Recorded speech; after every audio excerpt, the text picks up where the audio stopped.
Hey everybody, this is Anne and welcome back to Painting Big. Today we are going to finally tackle the first of our demos with OSL.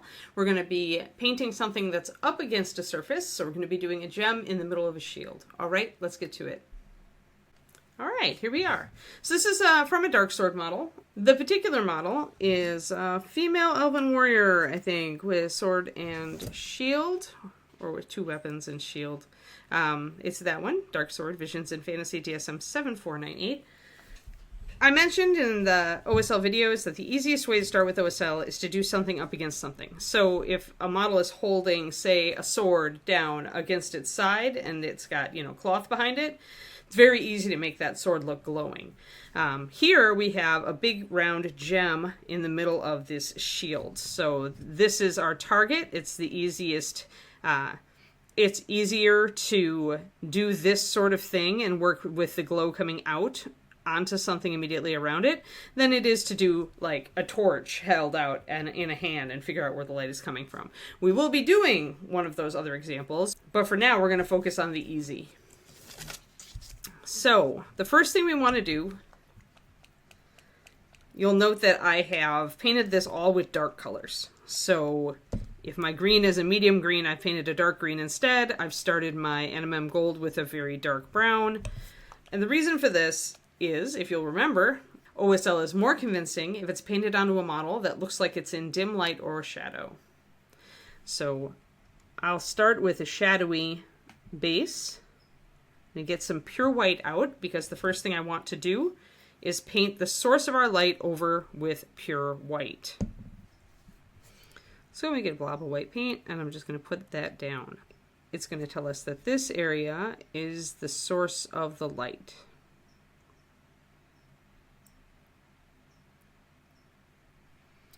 And I'm going to use, I mentioned on my introduction to OSL videos that it's easiest when you choose your light color if you choose a color that's a natural highlight. For what this color is. So since I used green and gold here, the easy answer would be for me to be using like a yellow light. That would be the easiest thing to do. I've decided to take it a little more difficult than that. I'm going to be actually using a pink light. Here are my colors. Got my brown liner just so I can define some edges. I've got my NMM start color, which is actually rich leather, plus a tiny touch of black and brown. My green is a mixture of pine green and elven green. Pine green is around here somewhere. There we go. Elven is a very dark green. Pine is kind of a dark angel's green / sap green. It is a true dark green. Normally pretty transparent. Added the elven to it and a touch of white to give it better coverage. And then our glow color is going to be actually Runic Glow, which is kind of a magenta white pink.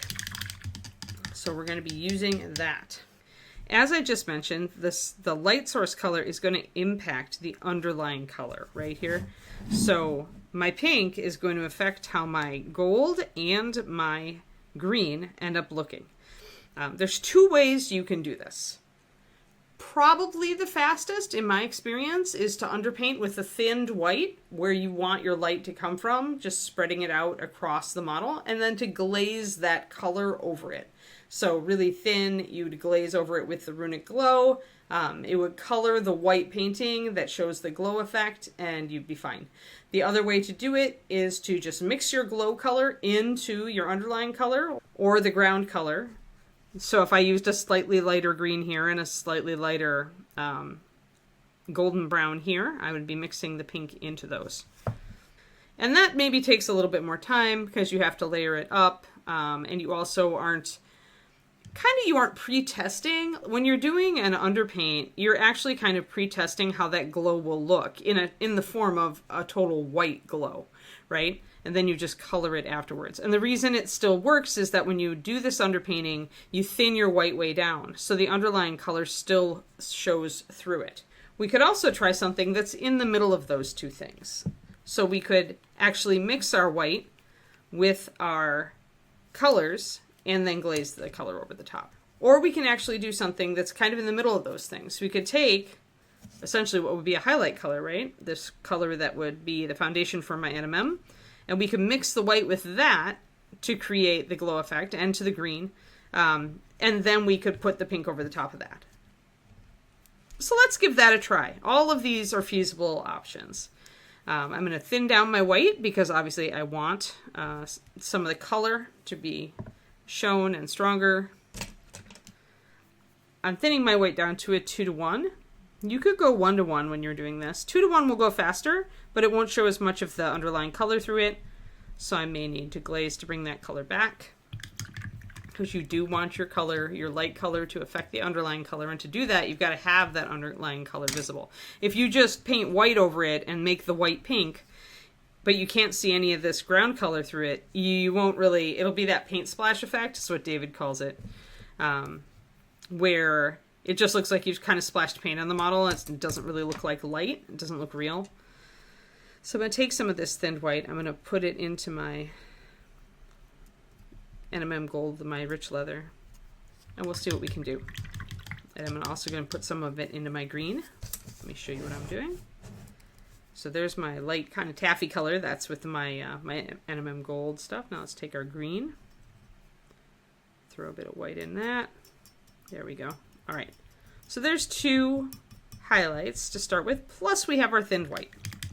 So all right, we know that the light source is going to be strongest right close to it. So we want this area around the light to be really light. So I'll start putting on my light gold.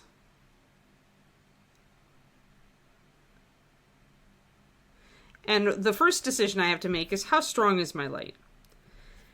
How strong the light is will determine how far out from the gem it stays strong. Obviously, the stronger the light, the more it's going to discolor everything around it. Whereas if it's a very subtle light, it might fade out very quickly. And if I was painting this model, say she's holding her shield kind of back, so I might have her front in strong light, but then the shield is back and in shadow. So I'd have to ask myself at that point, do I want a really strong glow, or do I want something a little bit more subtle, because it's really only there for people who turn the model around to see. So I'm using more white now, using more of my thinned white right up against the light. Technically this green area is a bit recessed. And when I actually shot this video before, and I took that into account, and didn't look as good. So sometimes, just like with all mini painting, you may choose to do something in a less realistic manner if it looks right. So we're starting to get our glow going on here. So let's take our green and get that going on. So it's our light green. I'm going to actually bring it right up. But I think in the green area here is where I'm going to start fading out. So I will start pretty strong up close. But I'm going to use less white and show a fade. And when you're doing OSL, showing the fading of the light is kind of an integral thing to do to make it look real. It's seldom, my dislike of my earlier attempt with this was largely because I hadn't showed the fade effectively. And so it wasn't reading as much OSL as I wanted it to. So once again, we're not working with our light color at all yet. We're working with a light white mixed into our green and white mixed into our gold.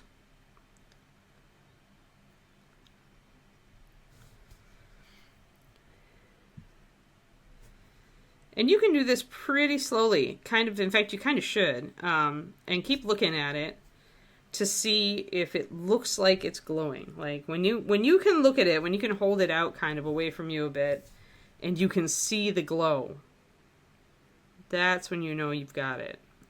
So here I'm going to be keeping the white very close to the edge here. I want it to really show the glow. So I'm going to be putting it brighter right up next to the gold here. I'm going to be using a brush stroke that kind of pulls the paint up to that and lets it fade away a bit. This is a layering brush stroke. It's in kind of miniature, it's kind of in micro, right? Because I'm sitting here, got very little room here to suggest this glow.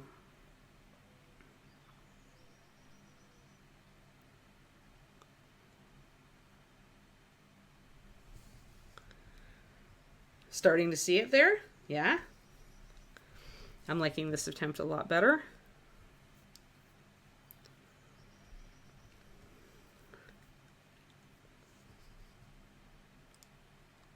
Go down here.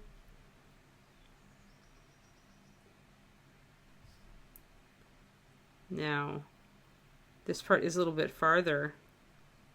So again, I have to think about how strong is my light? How far do I want it to travel? If I want it to travel all the way down here, that means I need to extend the light here and here. Those need to get lighter to make this convincing. So you have to be consistent.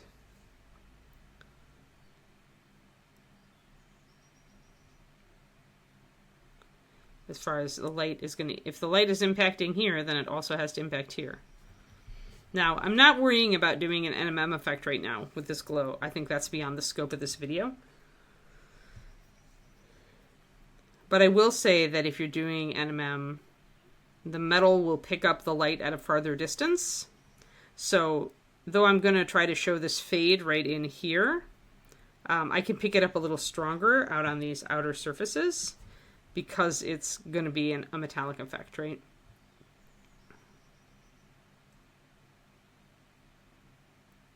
Going to start just picking out those little details.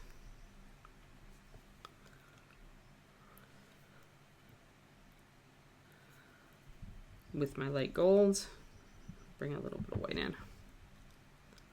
And I just want to pick out this edge and then the edge behind it. This big surface, even though it's falling back and away, is a good tool to show our fade more. So I have to keep that in mind. Probably going to be lighter there. These little guys down here, these little filigree bits, they're going to be picking up the light. Remember, we haven't done anything with color yet. We're just worrying about, can we see the glow? And this is the beauty of using the underpainting. Both, it is a little faster, I find, because the pink is going to go over this with less trouble.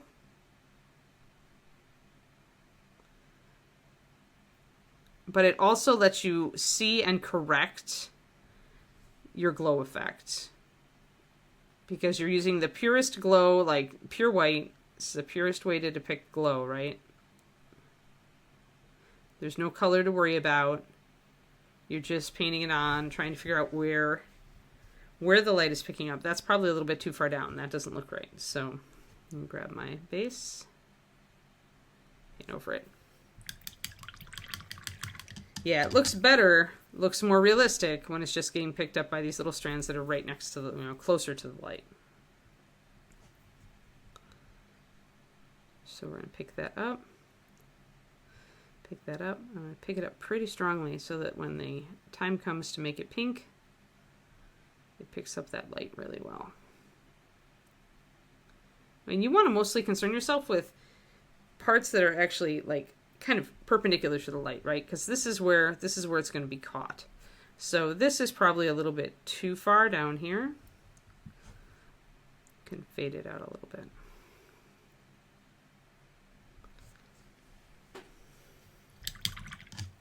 But it's starting to show really well, isn't it? And I haven't done a couple things that I can do to make it even better. So one thing I can do to make it better is to really, really brighten, bleach out this area right around it.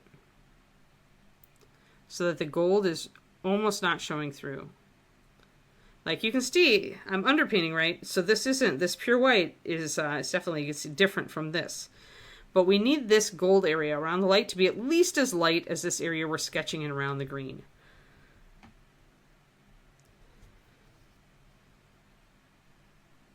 So that means we want to make this area the palest next to the actual light source, because it's right there.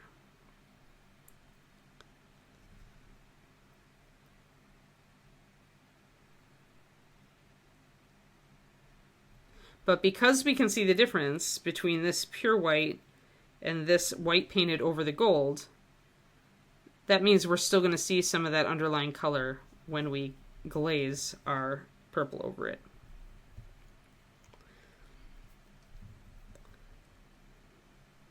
Or our magenta. It looks purpley. It's a purpley glow effect. Pinkish purple. I'm just picking out these little bits up here. There will be a little bit here.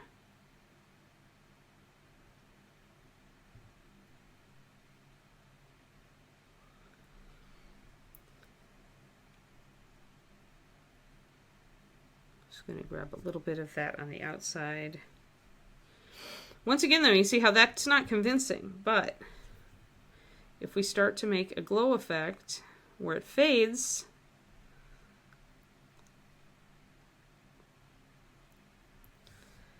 the light gets more convincing. So the eye is looking for that fading. It's looking for the light fading as it moves away from its source. That's something that our eyes understand, and it looks right to us. Just putting a little bit of lining here.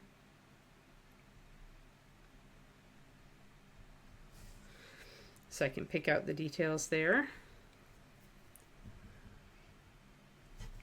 At this point, this is these fins up here are really, at that point, turning away from the light. If I were to really look, maybe I can see a tiny bit of light up there.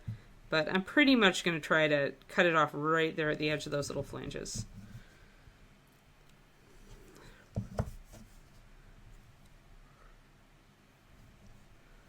This is going to be a longer video, I can see, because it's an intensive topic. It's not an easy one. All right, but we're getting this. Now you guys can see, though, I hope. You can see that light really in action. And that's where you can kind of use your gut to say, does this really look glowing, you know? And then if it doesn't, that's when the troubleshooting begins. Okay, how can I make this look like it's glowing more? What have I not done, right? Like, have I lightened areas out farther that don't need to be that light, right? Because we've pretty much got our glow effect right here. I can see it. So I'm going to bring up our little bit of light here.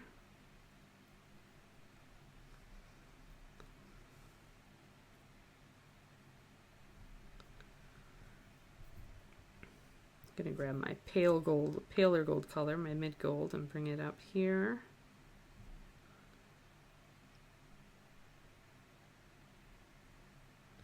Because the more you bring the glow out, like, the more then you have to worry, like, everything has to see it. So you see how when I bring that out more, it doesn't look right anymore. And that's because the glow is stopping in this area. So I've kind of, like, said, this is where it ends. So it's only that little space.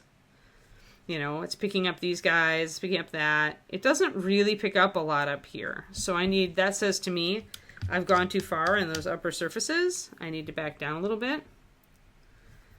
So I'm going to take my base color and I'm going to kind of layer back over this to knock that color back down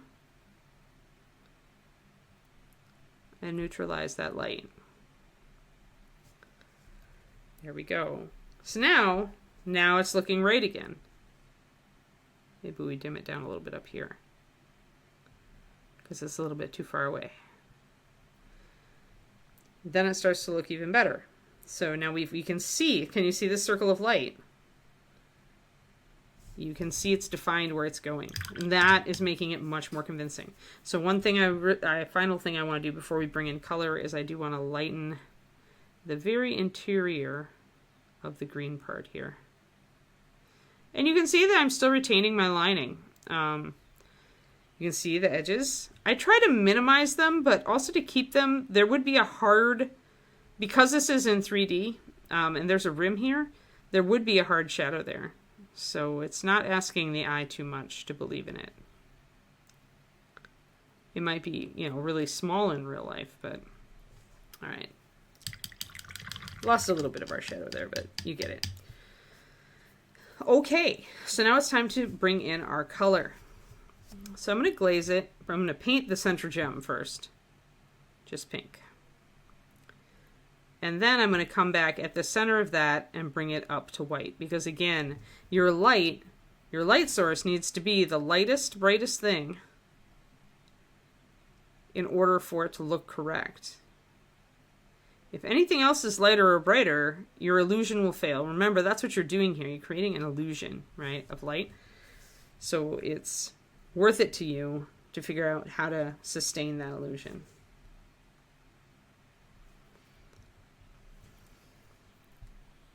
So here even, I'll do a little bit extra glow. I'm going to feather a little bit, blend a little bit with this light.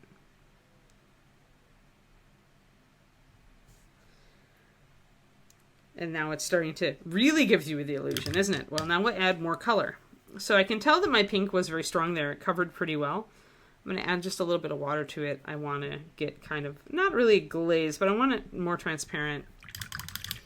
It's a little heavier than a glaze because I want it to still be a little see-through because I want to be able to get the idea of the different colors. But it doesn't have to be like super see-through. There's the pink. And if it is too opaque, I can grab my gold color and kind of mix it in to give that idea that it is going over that gold. So I'm taking my lighter gold color, not my base coat, but my white, my rich leather plus white. But it is, of all places that it might bleach out its underlying color, close to the light sources, most likely. So when we're working right here, it's faintly believable that we wouldn't see much of our gold. But as we go out here to the green, we're going to find that that's less so. So we want to be more careful out here. Use thinned down. I probably am doing about a 1-to-1 here. But you want it to be kind of see-through. You want it to color the white underpainting, but not to take over. Because you need that white underpainting, remember, to make it look like it's glowing. Now we're chugging. Now this is looking really good. All right. And again, if we feel like we've lost some of our glow, like especially if you're using a color like this that is not white, bring back some of that white over the top of your magenta. It'll still leave enough, but you need it to stay light. So keep it light. So I'm bringing in pure white here right next to it where I had it, but the outlying magenta glaze still carries. And grab our other side here. Oh, add some white on my brush. I don't want to touch that to anything that I don't want it, or it's going to bleach it. So, as always when I paint, I'm going to move the model around, not my brush. I want my brush hand to always stay in a comfortable place. This helps you build brush control. Helps you build brush control faster. So now we're here. If I want to, again, I can take, I'm going to thin this green down a little bit, but that lighter green that I mixed, mixing white into my dark green, I'm going to layer this over here just to make sure that some of the green is here with the pink. Now when these two colors mix, they actually go a little bit bluish, which is a trick of pigment interaction with the magenta and the phthalo green. So I'm just kind of using that green to blend there. And if you can get a nice blend, it'll help you create the illusion you're looking for. And so now I'm kind of using the other way of doing this. I'm mixing my pink and my green. I'm actually blending them together on the model.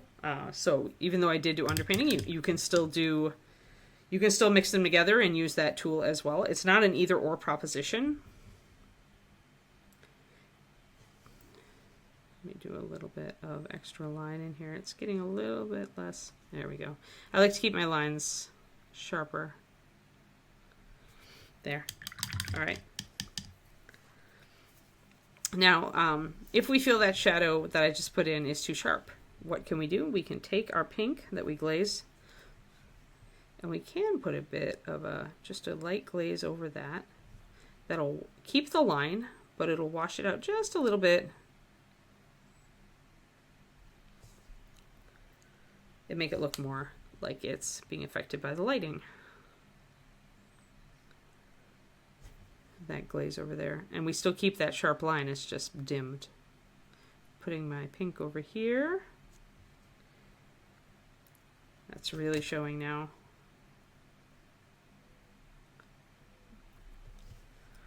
All right, I'm going to glaze the pink over this the little filigree down here. These are really small spaces, and it may not pick up much of our pink color. All it needs is a hint, though, to look right.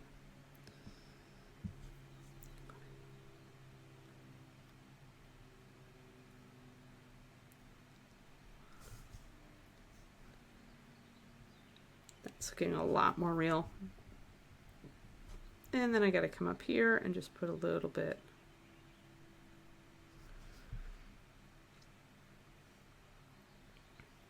Little pink over the top here. There. So every bit of light on this is carrying that pink, and you can see the glow effect now.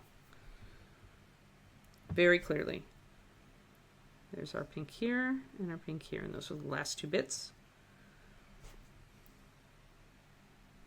I can again take my light gold color and get a little bit more out here if I want to, but remember, don't push it too far or it will cease to look correct. Now, if this was NMM, I could take my lighter gold and put some highlights down here. I would definitely still highlight out this far. I might mix in some of the pink color because that's really the main light source that's coming through here on this side of the shield as we've presented it. But I wouldn't do much. I would just suggest maybe if this was metal, I would really do a kind of a sharp highlight, right? Pick up a little bit up on this outer rim with a pink and white mixture.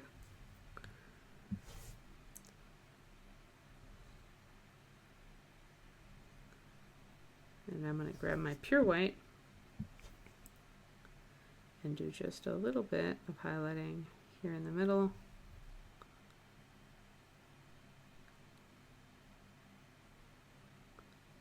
Closer to the light.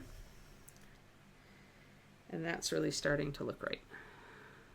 But I can't extend it too far or it'll look wrong. And down on these little filigree, I need to re-emphasize my white now that I've got that pink hint there. And I just pick out a couple of areas that are perpendicular to the light source that are going to catch the light. And there we go. Now, since I did get this glow up here, I can lighten this green up here if I want to.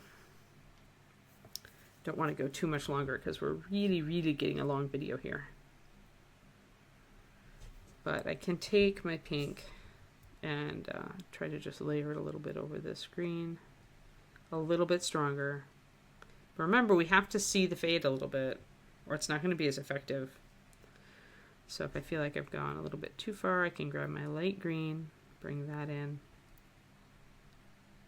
Again, it's going to create kind of a bluish appearance almost. I've washed out a lot of the green there. I can always bring it back in, but instead I think I'm going to try to take my white and just punch up the light here to help create the fade. You can create the fade two ways. In other words, you can darken the outer reaches or you can lighten the part closest to the light source. And just take a look at what works, right? And it seems to me like we could use more of that green. And you can always, okay, so painting really well is just going back and forth, guys. Back and forth, back and forth. It's futzing is what I call it. There we go. So we reintroduced a bit of our green. We still have our glow. We still look good. That's great. So there we go. So that is kind of how you do it. It's much simpler if, say, this was a sword held up against a cloak. You would really just do the blend effect just all the way around the sword blade that's glowing on the cloak, right? You wouldn't have to worry about all these different surfaces. But by doing a little bit more of a complex treatment here, I hope you can kind of see how I've tackled that, and it's going to help you a little bit more. So that's where we are, folks. Thanks so much for tuning in for this video. I'm very sorry it was late. I had to go to Reaper to do top secret contract work with them. What I was working on is going to remain a secret for now, but you all will know before ReaperCon. And then expect a lot of content from me. All right? A lot. Maybe we'll go back to like 2 or 3 videos for YouTube every month for a while. We'll see. But no promises, no promises. But I'm going to try. Have a good one, everybody. And this is Anne signing off.